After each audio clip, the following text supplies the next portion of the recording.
Biblia inasema ya kwamba ni mwandishi wa kitabu cha Waebrania anaandika, ambaye hatujui hasa ni nani, lakini kuna uwezekano ni Paulo aliandika hiki kitabu, na anaongea kuhusu vile Wakristo tumeitwa katika bio. And from the scriptural reading ambayo tumetazama na tumesoma, ni uwazi kwamba kama Wakristo kuna bio ambayo tumeitwa tukaweze kuikimbia. Bwana Yesu asifiwe. Na kwa hivyo huyu mwandishi anasema ya kwamba kwa kuona that we are surrounded, tumezungukwa na mashahidi wengi mno, anasema ya kwamba let us lay aside. Basi kwa sababu tumezungukwa na watu wengi, there are so many spectators who are surrounding us as Christians, let us lay aside.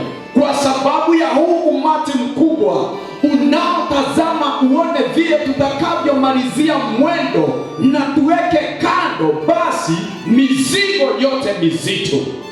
Bwana Yesu asifiwe. Anaendelea kusema ya kwamba tukaweze kuweka dhambi zote kando. Ni kwa sababu gani? Kuna watu wanatutazamia waone vile tutakavyomalizia. Bwana Yesu atukuzwe. Na kwa hivyo wapendwa, asubuhi ya leo Bwana ananena nasi that we are supposed to finish strong in the race that we are in. Hallelujah. We start by saying champions finish whatever they have started. Hallelujah. A champion must finish whatever the race he has started.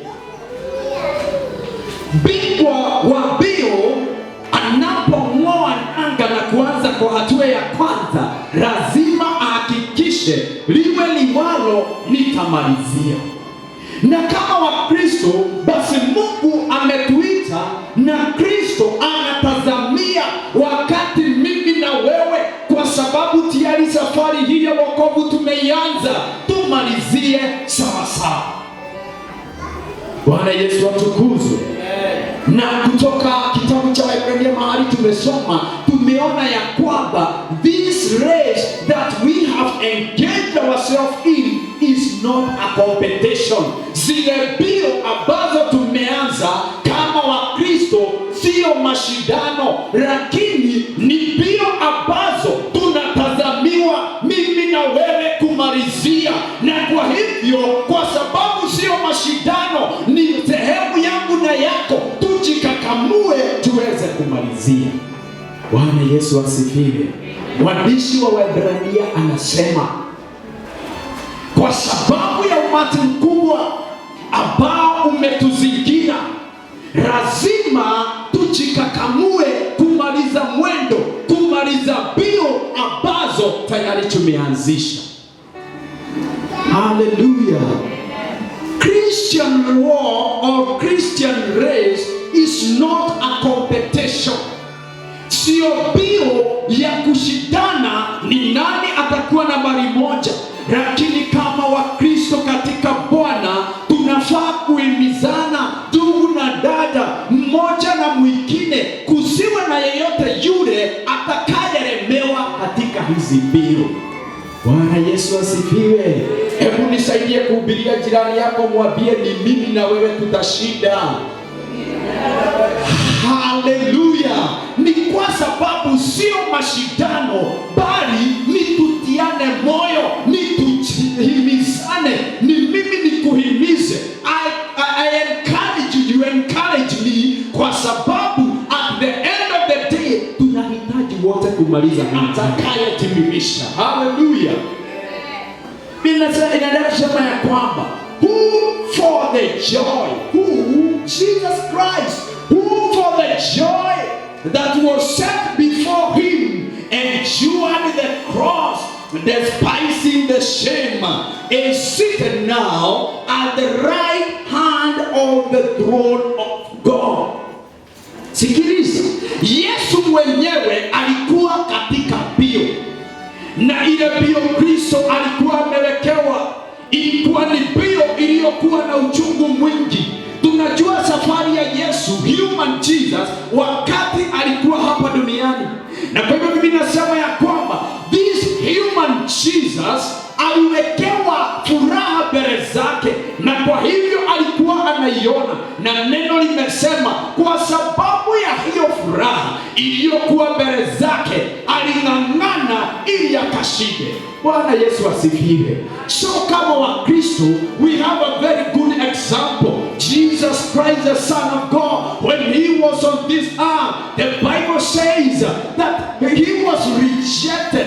The Bible says that he was tested, lakini akadhibitisha, I am up to the game.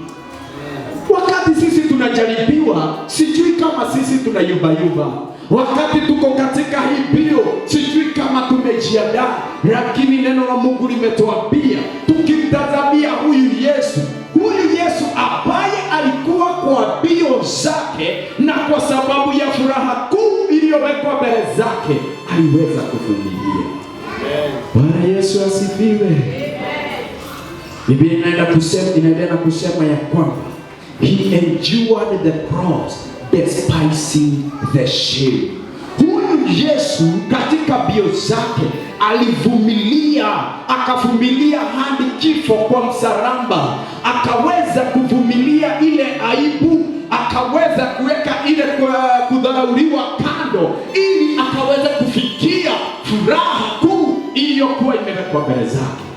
Basi neno la Mungu linasema ya kwamba baada ya huyu Yesu kuvumilia, baada ya kuweka mizigo yote ya uchungu kando, baada ya kuangalia na kutazama kwa makini furaha iliyokuwa mbele zake, finally akaibuka kuwa mshindi. Bwana Yesu asifiwe. Jesus Christ has an expectation from us that we will all finish strong. Kwa sababu gani? Yeye alikuwako na akashinda, na Biblia inasema kwa mstari wa 3 ya kwamba sasa yeye Kristo ako katika kiti cha ufalme, on the right hand of the throne of God. Ni kwa sababu alipiga mbio zake, akavumilia, akiwa na kutaka kupokea zawadi ya furaha iliyokuwa imewekwa mbele zake. Can you tell your neighbor, we are in the race? Praise the name of Jesus. Kama unataka kupiga mbio za marathon na ni wakati wako wa kwanza, hujawahi shindana hizi mbio za marathon tena, inahitajika uende kwa mtu aliye na uzoefu akufundishe taratibu za kupiga hizi mbio. Maana hizi mbio za ilikuwa tunaenda hizo ndefu za kilomita nyingi kuzunguka uwanja, mara pengine 25, na kuna mbio zingine zilikuwa za 100 meters. I want to tell you dear brethren, ya kwamba hii safari ya wokovu is not a 100 meter race, but it is a marathon. Na kwa hivyo kama tumejiunga na hizi mbio za marathon, tunafaa basi kutafuta msaada wa watu walio na uzoefu. Na Biblia inasema ya kwamba wa kwanza tunayejifundisha na yeye ni Yesu mwenyewe. Maana Biblia inasema because of the joy that was set before him. Ni kumaanisha hata yeye alipokuwa mbioni alikuwa anahitaji kuona kitu kilicho mbele yake, kuona a crown ahead of him, ili akaweze kujidhatiti amalizie mwendo. Wakristo, siku ya leo tuna bahati kubwa sana, maana Kristo alijitoa akaja duniani akawa human Jesus, ili atufundishe jinsi ya kukaa tushinde kama yeye. Remember, when Jesus was on this race, he was still God. Hallelujah. Yeye hakuwa ni Yesu tu ule kijana wa Maria, alikuwa bado ni Mungu in the Trinity, lakini akashuka duniani anifundishe mimi na wewe on how we are supposed to live. Bwana Yesu asifiwe. Amen. Mlango huu wa 12 wa kitabu cha Ibrania umeanzia na the word therefore. And whenever you hear this word therefore, it means it is a continuation. There was something that was happening before this scene comes. And the Bible says that therefore, kumaanisha, if you go back to chapter number 11 of the book of Hebrews, it is a famous chapter of the heroes of faith. Ni kifungu ambacho kimeongea sana kuhusu mashujaa wa imani. Ni kitabu ama ni kifungu ambacho, it is a chapter which has recorded the generals of faith in the Bible. Na ndio maana anaendelea katika mlango wa 12 na kusema ya kwamba therefore, kumaanisha tuko na watu wengine wa kujifundisha na wao waliokuwa wametutangulia. Na sitaki niingie kwa mlango wa 11, utaenda kusoma and you will see the generals of faith ambao wamenakiliwa na Biblia pale. Na kwa hivyo wapendwa, hizi mbio tunazopiga, we are not alone. Hatupigi hizi mbio peke yetu. Kuna watu wengi wa kujifundisha na wao. Kuna Abrahamu baba yetu wa imani. Kuna watu wengi wamenakiliwa pale ambao walikuwa ni mashujaa, ambao walivumilia, wakaweka mizigo yote kando, wakaweka dhambi na tofauti zote kando, wakakaza macho yao mbele, na sasa wameshinda, wamenakiliwa katika ule mlango ili tukajifundishe na wao. Whenever we talk about Hebrews number 11, we all get encouraged kwa sababu kulikuwa na mashujaa waliokutangulia. Bwana Yesu asifiwe. Tumekuwa katika maombi ya siku 21 na ni kutumaini yangu kwamba tulipotangaziwa maombi hakuna mtu alishangilia.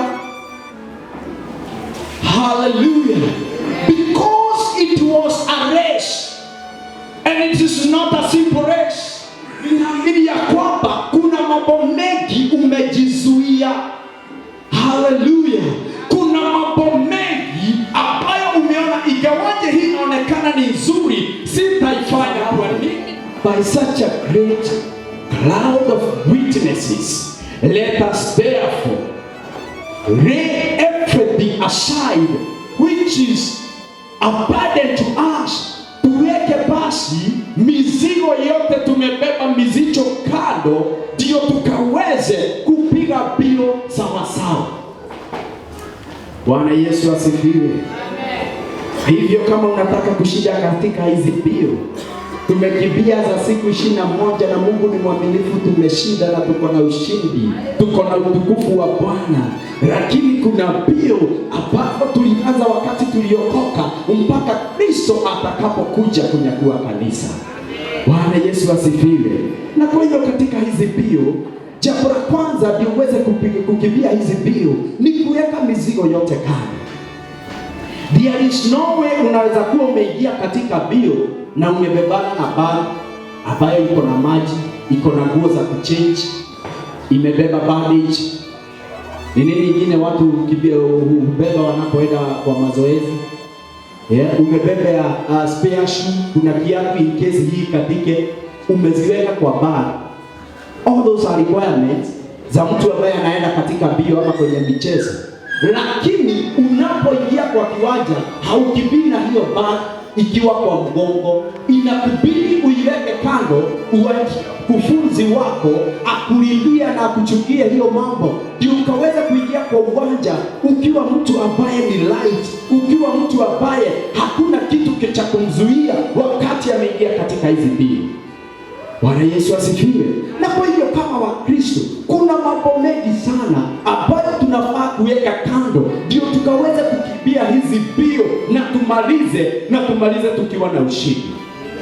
Bwana Yesu asifiwe. Amen. Na kwa hivyo waandishi wa Ibrania anasema kwa sababu ya umati mkubwa, because of the spectators. Today I am your spectator. Ninakutazamia nione ukishinda. Bwana Yesu asifiwe. The same case applies to you. You are my spectator. There are so many expectations you have upon me. unaanza kumtabiria, na wewe utakuwa mtu mkubwa katika taifa, na wewe utakuwa mtu mbarikiwa, wewe utashinda maadui wako. You will occupy the gates of your enemies. Kwa nini? You have so much expectations on your child. Vivyo hivyo Mungu alipotuokoa ana matarajio mengi sana na matamanio makuu yetu tuibuke tukiwa washindi. Amen. Hakuna mtu hata mmoja Mungu aliokoa ati anatarajia ashindwe safari. Jambo la pili, kitabu cha Ibrania kinasema we must stay away from sin. Lazima tuweke dhambi kando. Lazima tukae maisha ya utakatifu. Lazima tukae maisha inayolingana na ya Yesu. Biblia inasema Yesu alishuka duniani lakini hakutenda dhambi yoyote ile. Na kwa hivyo the expectations, imagine Jesus is our spectator. Yesu ako pale anatushangilia akigojea tufike. Hebu sikiliza vile Biblia inasema katika huo mstari wa 11 ikimalizia wa Ibrania. I'll just read from verses 39. And all these, the generals of faith now, and all these, though commended through their faith, hata kama walikuwa tayari wamehitimu kupitia imani yao, Biblia inasema they did not receive what was promised. Hawajapokea ama hawajapewa kile walichoahidiwa. Sikiliza 40. Since God had provided something better for us, inaendelea kusema that apart from us they should not be made perfect. Hawa mashujaa wa imani walikuwa tayari, wao washakamilisha mbio zao, na wao waliweka imani and they are already committed. Lakini Biblia inasema bado hawajapewa zile crown, bado wanatusubiria mimi na wewe ili tukaweze kupewa taji pamoja. Hebu fikiria mpendwa, Ibrahimu hata kama alikuwa na imani kubwa, mpaka wa leo hajapewa thawabu yake, hajapewa ile crown akikusubiria wewe. Bwana Yesu asifiwe.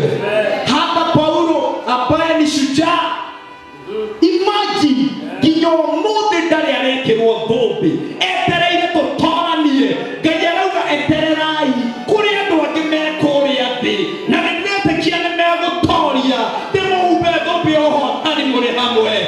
Bwana Yesu asifiwe. Isaya to finish stronger, kwa sababu Mungu ametuita ana matarajio. Persevere ili nikaweze kushinda. Amen. Sijui ni mara ngapi umedhihakiwa kwa sababu ya kuokoka. Sijui ni mara ngapi umedharauliwa kwa sababu ya wokovu wako. Wapendwa, nataka niwaambie, huu sio wakati wa kwenda kurevenge. Hallelujah. Bali ni wakati wa kujua mimi bado niko safarini, na hii ndio ile mizigo ambayo nafaa niweke kando. Hallelujah. Amen. Wakati umeokoka majaribu ni mengi, na wakati haya majaribu yanakuja ni ya kukufundisha ya kwamba there are some things, there are some burdens you need to lay aside. Kuna mizigo umebebana naye, mpendo, unafaa uweke kando. Hao watu ambao hupiga hizi mbio za marathon, nimesema ukienda North Rift wamejaa kule, ni kama cash crop, bio ni kama cash crop yao. Kuna mtu alikuwa ananiambia ati saa 10 asubuhi unakutana na kikundi ya watu wakikimbia wakifanya jojo, wanakimbia wakiwa wengi na hakuna mshahara wamelewa, lakini wanafanya nini? Wanajizoesha mili yao iwe tayari ili kwamba marathon itakapotangazwa watakuwa mili yao kwa sawa. Wewe ushawahi ona mtu hata mmoja wa kupiga mbio za marathon ako na kitabu? Hebu uliza jirani yako, mtu ni wa kukimbia marathon na ako na kitabu? Bwana Yesu asifiwe. Hawa watu hukimbia kila siku ili wachome mafuta katika mili yao ili wasikuwe wazito. Kwa sababu gani? Wanataka wakuwe fit, physically fit kwa sababu ya kupiga mbio. Sikiliza, kama Wakristo tunaweza kuwa tuko na vitabu kubwa sana za chuki tumebebana nazo. Mungu anataka uchome hiyo mafuta. Bwana Yesu asifiwe. Pengine uko na kitabu kikubwa sana cha wivu. Hizi mbio hautaweza kukimbia ikiwa kitambi kiko mbele. Bwana Yesu asifiwe. Lazima tufanye mazoezi. Kuna zawadi tumewekewa. Bwana Yesu asifiwe. Amen. Jesus is the author and the finisher of our faith. Kristo ndiye mwanzilishi na ndiye mkamilishi wa imani yetu. Bwana Yesu asifiwe. Kwa hivyo hata tunapopiga hizi mbio, wapendwa, tusipige tukiwa na wasiwasi. Wacha tupige tukiwa na ujasiri ya kwamba I am starting this race with the author and the finisher of this race. Hallelujah. Stage mbili katika marathon. Ya kwanza we call it preparatory stage. In preparatory stage ni mahali pa kufanya mazoezi. Unaamuka mapema, upigwe na baridi hiyo ya saa 10, ukikimbia ndio ufanye mazoezi so that your body may be light. In preparatory stage ni sehemu tunayoweka mizigo yote tumebeba kando. In preparatory stage we wear right clothes. Wakati hao watu marathoners wanapoenda kwa uwanja wanavalia nguo zingine za ajabu, nguo imeshikana na mwili, kwa sababu hataki aende na koti kama hili langu, kwa sababu itakuwa ni kizuizi. Haleluya. Na kwa hivyo kama Wakristo tunafaa kujua ya kwamba kuna mavazi tunayofaa kujivarisha ambayo ni mavazi ya utakatifu. Kama vazi unalovaa linakukwaza katika hii safari ya marathon, mpendwa, heri ulibadilishe, kwa sababu hautaweza.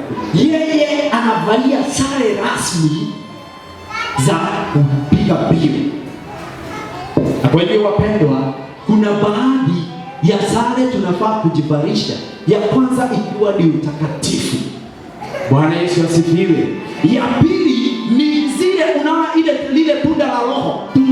Tunafaa kuzaa tunda lote la Roho Mtakatifu. Bwana Yesu asifiwe.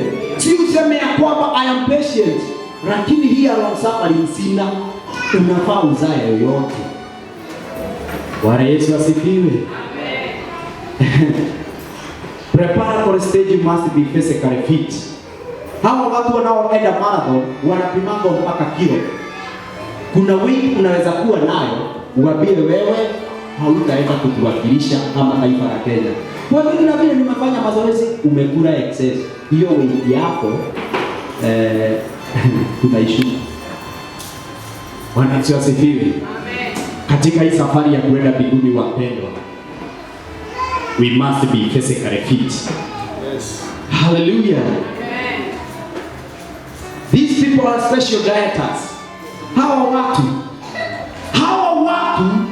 wa kupiga mbio, they are special dieters. Kuna baadhi ya chakula hawawezi kula, ama akikula kuna kiwango ameambiwa na daktari wake, kama unakula animal proteins usipitishe kiwango hiki.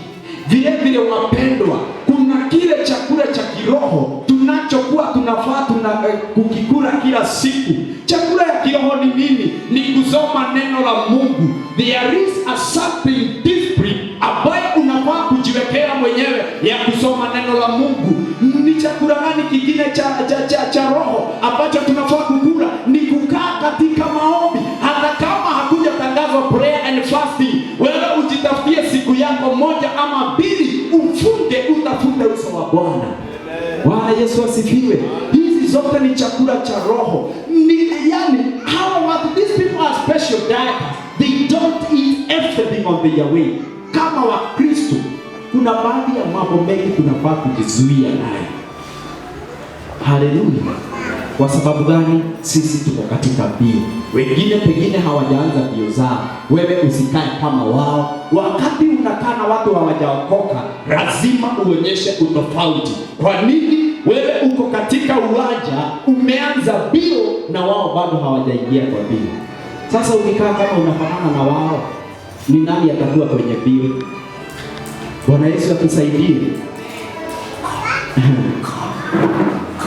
In this preparatory stage, we must follow the instructions. Lazima ufuate kanuni zote za mbio. Unapoingia kwenye ulingo wa mbio, kiwanja huwa kimechorwa lines, na kila mtu anapewa line yake. Anaambiwa this is your line number 7, mwingine line number 5, mwingine line number 12. Lakini ile gun inapopigwa ili mbio zianze, mtu lazima azingatie asitoke kwa laini ya jirani. Vile vile Wakristo tumewekewa, tumechorewa barabara na Mungu, na Biblia inasema ya kwamba barabara iendayo katika uzima ni nyembamba mno.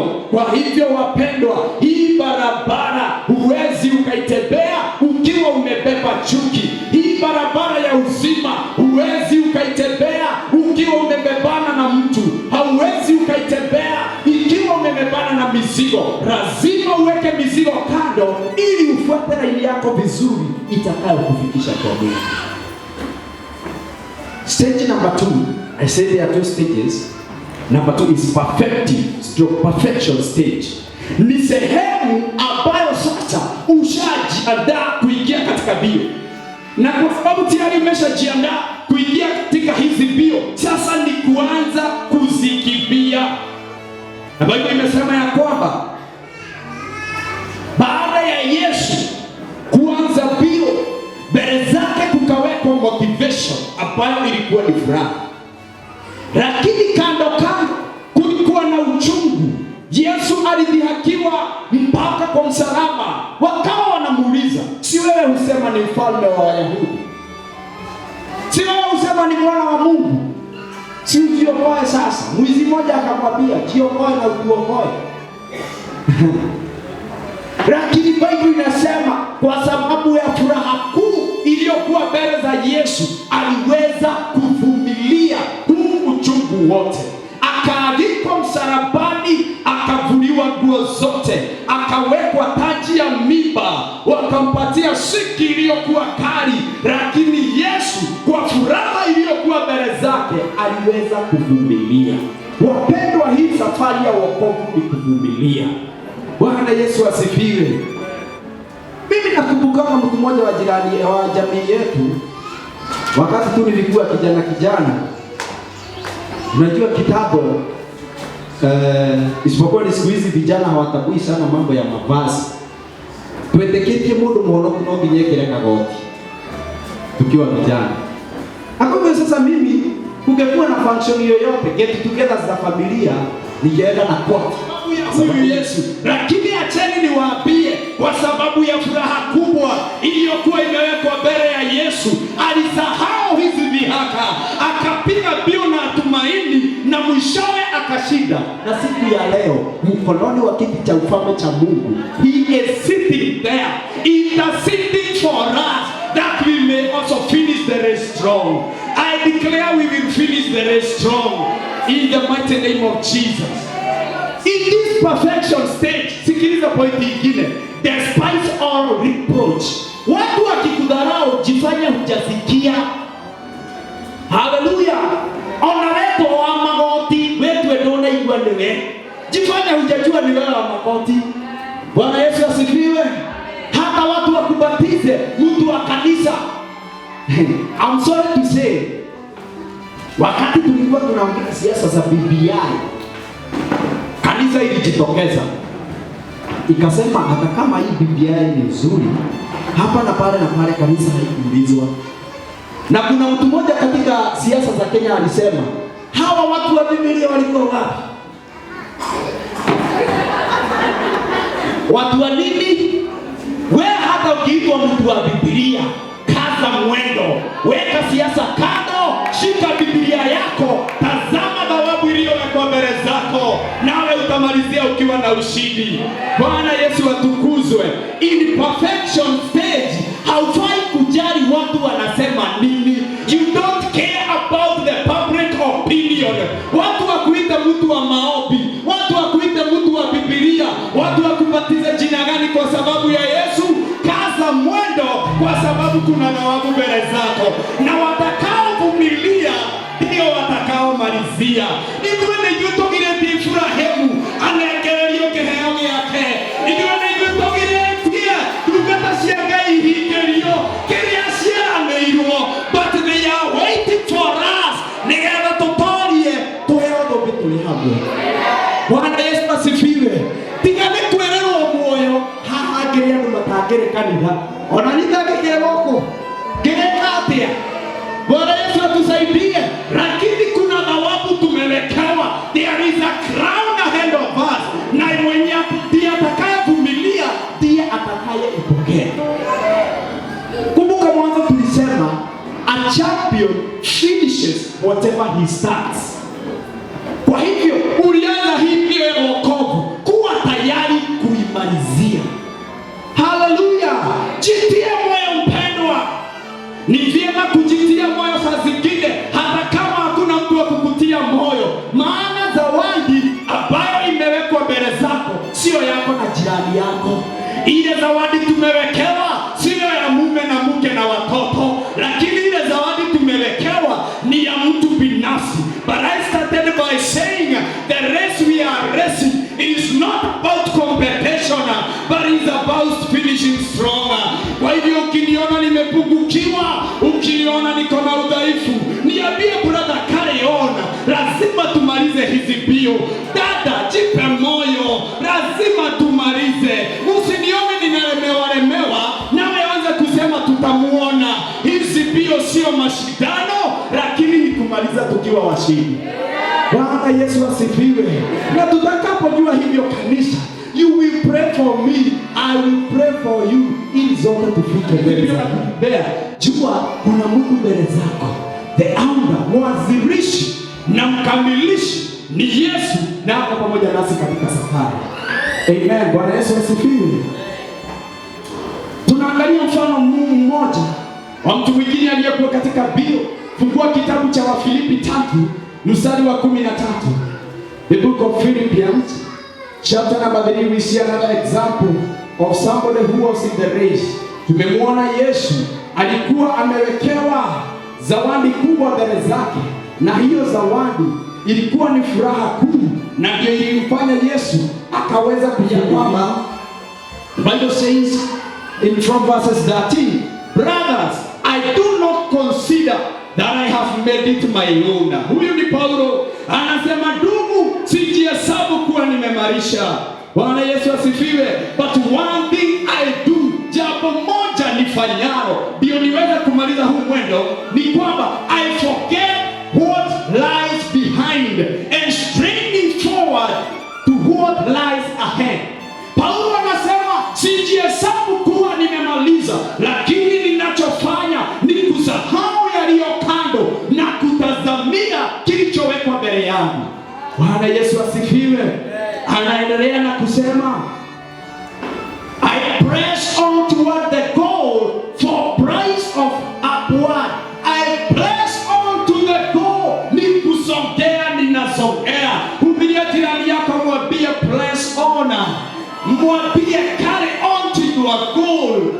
Bible inaendelea kusema ya kwamba the price of upward call of God in Jesus Christ. Kwa hivyo Paulo kwa njia zingine anasema, in other words, the price is the highest calling of God. That is the price. Nimewaambia kama hatungekuwa tumeahidiwa mbingu na uzima wa milele, hatungekuwa hapa. Si tungekuwa katika biashara zetu.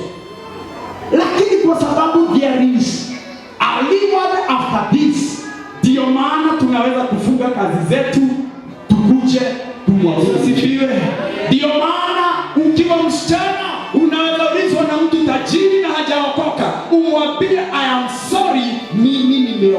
sana ngoja Bwana. Hallelujah. Ama hujui siku hizi kuna sponsors. Anakuja na gari nono hata baba yako hana. Halafu anakuambia ukikubali tu utakuwa back left. But we are in the race. Bwana Yesu asifiwe. Lazima tukaze macho, tutazame kilichowekwa mbele zetu ili tukaweze kupokea. Paulo anaendelea kusema na ya kwamba mstari wa 15, let those of us who are mature think this way, and if anything you think otherwise, God will reveal also to you. Only let us hold true to what we have attained. Paulo anasema about the goal, it is straining. Ndio ufike katika hatima yako, ndio ufikie lengo lako, ni kukazana. On Thursday, I was following our online preaching, and our bishop on Thursday was preaching the same scripture in the book of Philippians, the same verses. And he was teaching about pressing on. Bwana Yesu asifiwe. Katika hii mbio thawabu imewekwa mbele zetu. The prize is ahead of us. Lakini hapa katikati kuna baadhi ya mambo yanayotufungia. But Paul is saying, what I usually do, I forget what lies behind. Hallelujah.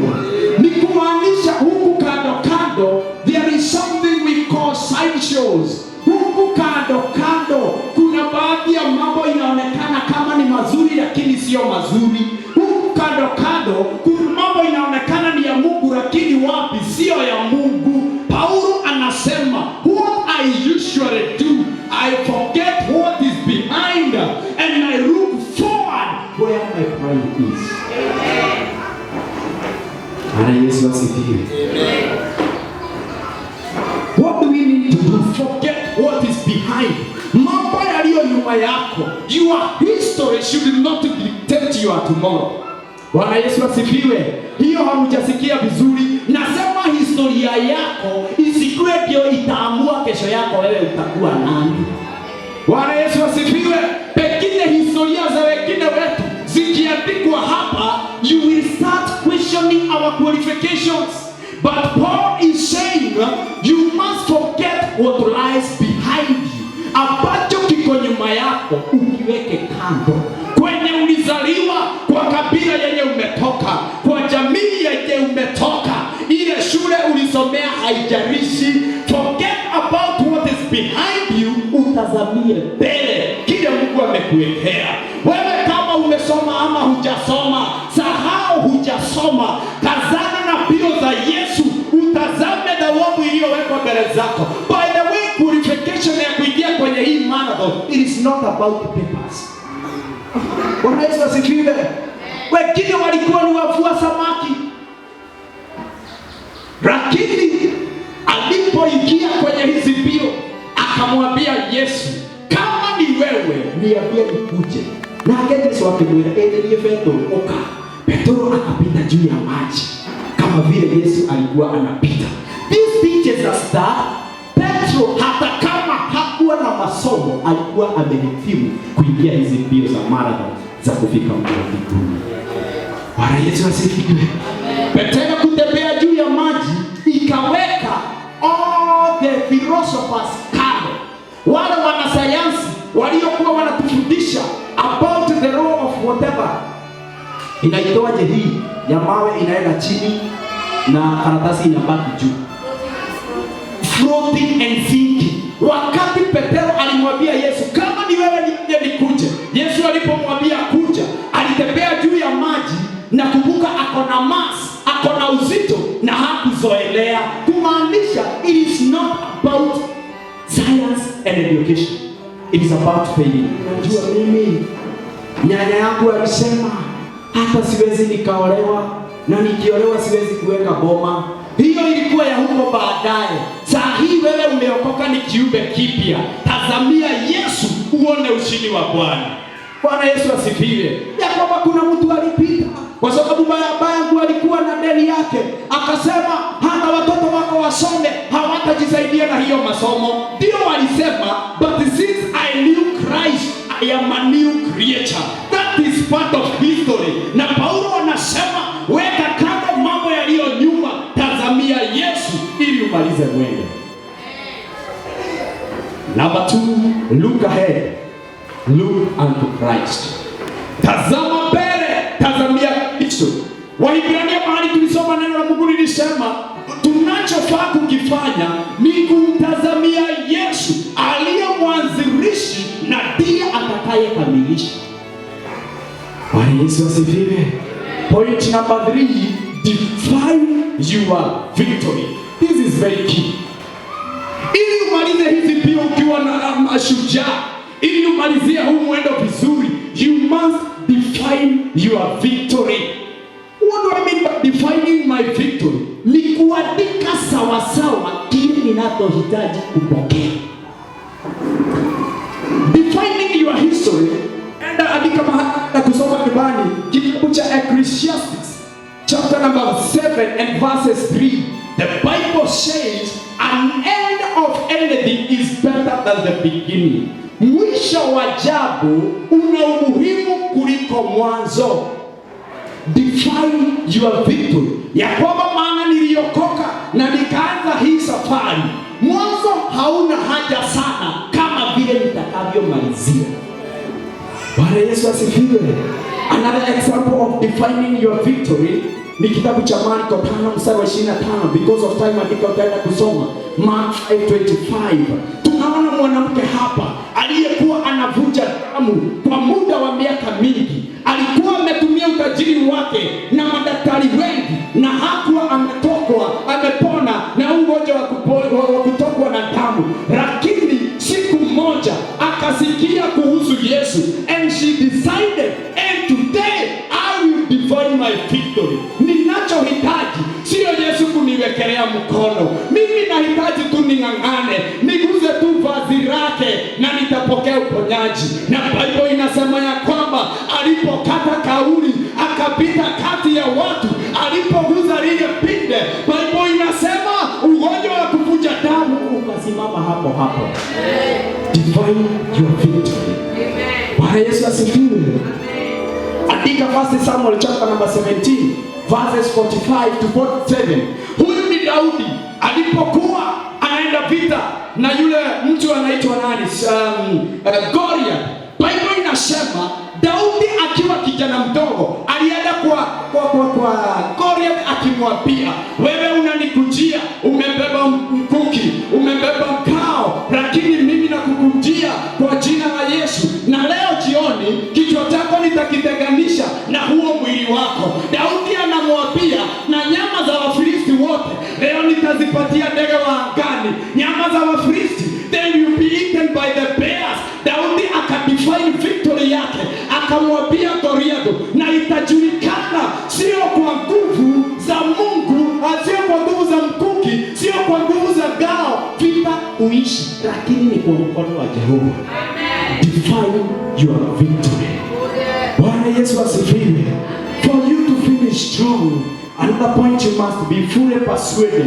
Lazima uhimizeke ndani yako ya kwamba mimi nataka nimalishe bio nikiwa mshindi. You must be persuaded. Andika Romans chapter number 4 and verses 21. Biblia inasema ya kwamba Abrahamu alikuwa ni mtu wa imani kuu. Abrahamu alikuwa Mungu amemwambia atambariki na mwana, na neno la Mungu linasema ya kwamba Sara aliendelea na kuzeeka, naye Abrahamu alikuwa na umri wa miaka 100, na alipomtazama Sara, Biblia inasema hakuweza kutingizika. He didn't waver kwa yale Mungu aliyomwahidi. Aliamini Mungu ulisema utanibariki na mtoto hata kama nina umri wa miaka 100 na Sarai anaendelea na kuzeeka.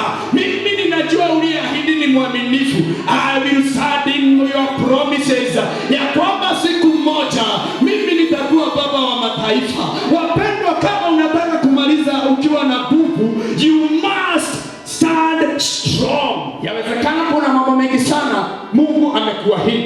Yawezekana kuna mambo mengi Mungu amenena juu ya maisha yako, na mingine unashindwa. Will it come to pass really?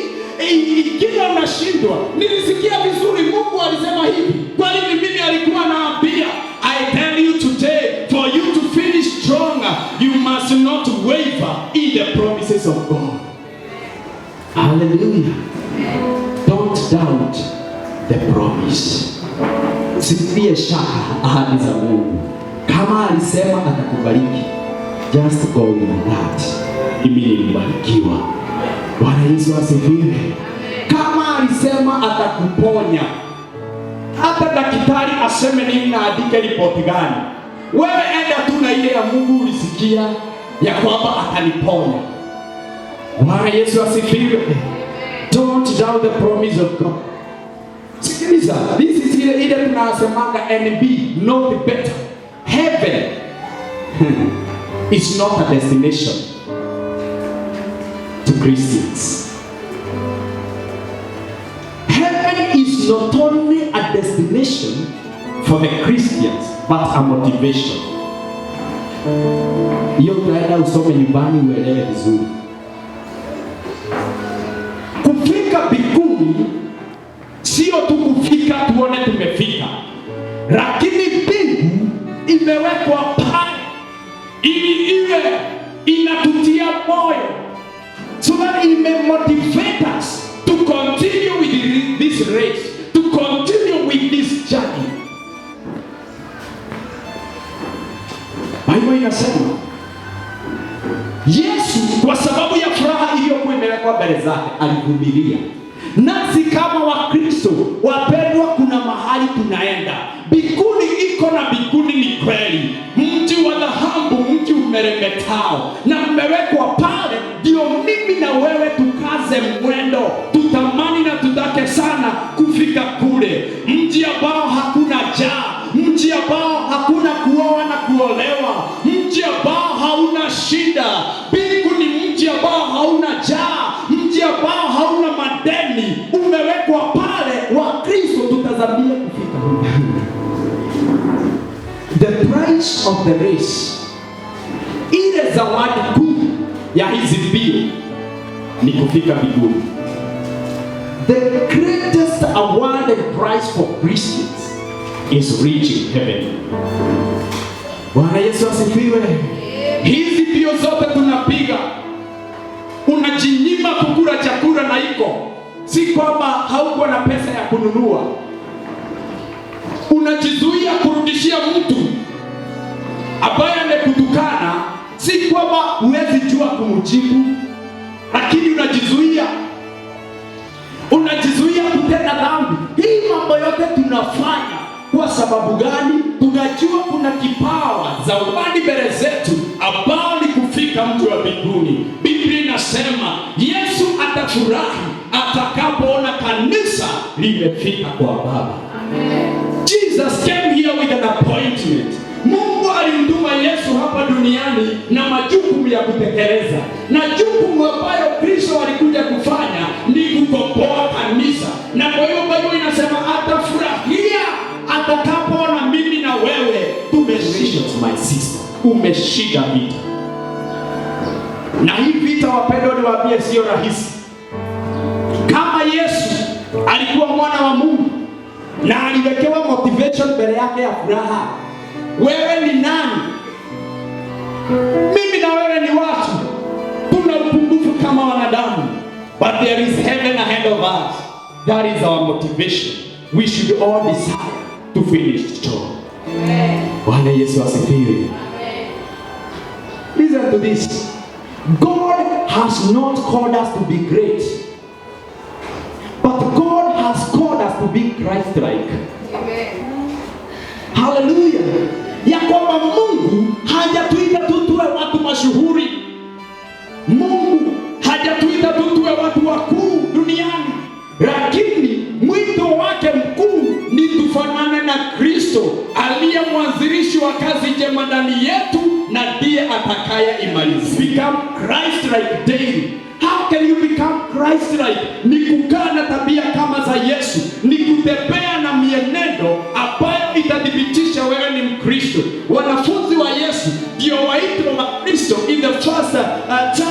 watu walisema hawa watu wanafanya kama Kristo, wanatembea kama Kristo, mienendo yao ni kama ya Kristo, na kwa hivyo hawa ni Wakristiano. Mimi na wewe siku ya leo umebatizwa jina kama langu Peter, umebatizwa jina Jona, umebatizwa jina lolote la Kikristiano la Biblia, lakini swali ni je, wewe umefanana na Yesu? Hilo jina lako la Mkristiano, tabia zako ni za Kikristiano. Wapendwa, lazima tumalize hizi mbili. Siku ya leo ni siku ya muhimu sana, kwa sababu asubuhi tulinenewa na neno la unabii ya kwamba kuna baadhi ya milango ambayo tayari imeondoka katika maisha. There were roadblocks ahead of you, ambazo kwa siku ya leo na hizo wiki tatu tumekuwa kwa maombi na kuaminika kufunga. Kuna milango imeondolewa, kuna gates zilikuwa zimewekwa ya kwamba wewe ni wa level hii, huwezi pita hapa, wewe huwezi ajiri watu, wewe kazi yako ni kuajiliwa. Kwa sababu ya hiyo sacrifice ya kufunga, kuna milango imeondoka. Bwana Yesu asifiwe. Kama kuna mtu alisema wewe huwezi kujisaidia, kuanzia leo wewe ndio utakuwa msaada kwake, katika jina la Yesu. Tunapomalizia Wakorintho wa kwanza 9:25, wacha tusome hii hata kama muda wangu umesonga songa. Every adultery exercises self-control in all things. They do it to receive a perishable wealth, but we are imperishable. So I do not run aimlessly. I do not box as one beating the air, but I discipline my body and keep it under control, rest after preaching to others. I myself should be disqualified. Hallelujah. This is Paul akiandikia kanisa la Wakorintho. Anawaambia adulterers wa dunia hii wanajiweka under self control, wanajizuia kukula lot of carbohydrates ndio wasiweze kuongeza excess fat in their body. Wanajizuia, wanajiwekea discipline ya kuamuka kufanya mazoezi ili wapokee zawadi ya dunia hii ambayo huoza. Lakini kwetu sisi we Christians, Bwana Yesu asifiwe, anasema we are imperishable. Yetu sisi inayofanya tusahau yaliyo nyuma, yaliyo kando, inayofanya tuamke mapema kutafuta uso wa Mungu, inayofanya tufunge kukula na kukunywa, inayofanya tujizuie kufanya tabia zingine na mienendo ambayo haifurahishi Mungu, yetu haiozi. Anaendelea kusema, mimi sipigani, sirushi ngumi kama napiga hewa. I don't fight aimlessly. Hallelujah. Amen. But I discipline my body. Kwamba mwili wangu na ufundisha nidhamu ili nisihubirie wengine wamalize bio, mimi nikose kufika mbinguni. Bwana Yesu asifiwe. Amen. Wapendwa, tuko katika hizi bio na tunalinganishwa na hawa athletes ambao hujiwekea mikakati kwa sababu anajua kuna gold medal, kuna silver medal, there is a bronze medal ahead. Kuna recommendation from the government baada ya kumaliza marathon. Wanafanya bidii ili wapokee hizi zawadi ambazo ni za kuoza, za kuisha, za kuharibika. Lakini kwetu sisi wa Kristo, ile thawabu Mungu ameweka mbele zetu, wapendwa, ni uzima wa milele, ni kuingia katika mbingu. Heaven is our destination and heaven is our motivation. Kwa hivyo siku ya leo, don't quit the race. Tafadhali usiondoke katika mbio, usikate tamaa, hata kama mambo yanaweza kuwa magumu, hata kama madhihaka inaweza ongezeka. Mpendwa, usikate tamaa, maana mbele yetu kuna zawadi na ni uzima wa milele. Bwana Yesu asifiwe. After Jesus endured, now he is in the right hand of God. Baada ya Yesu kuvumilia, ameketi mkononi wa Mungu, anatawala na Mungu, ananiombea na kuombea. He is already there. The heroes of faith, they are already there in heaven, waiting for us, me and you, to finish this. Release yourself. There is a finish. Bwana Yesu asifiwe. Waibrania ilitufundisha kazi yetu ni kumtazamia Yesu. Our task is to look unto Jesus, the author and the finisher. Kwa hivyo wapendwa, hizi mbio tuko na mwenye kumalizia ndani yetu, ambaye ni Yesu Kristo. Kwa hivyo ni mimi na wewe niajibike kuweka tu utakatifu. Ni mimi na wewe niajibike kusahau yaliyo kando. Ni mimi na wewe niajibike kusahau historia. Nimtazamie Yesu aliye mwanzilishi na ndiye atakaye kuja kumalizia. He is the finisher of this marathon. Bwana Yesu asifiwe. And therefore, if we know we have the author, the one who was there when the baton led, he is still together with us in the middle, and he will still be together with us as we finish the race. We should therefore not fear, because we are more than conquerors through Christ Jesus our Savior. Bwana Yesu asifiwe. Situsimame kwa miguu yetu.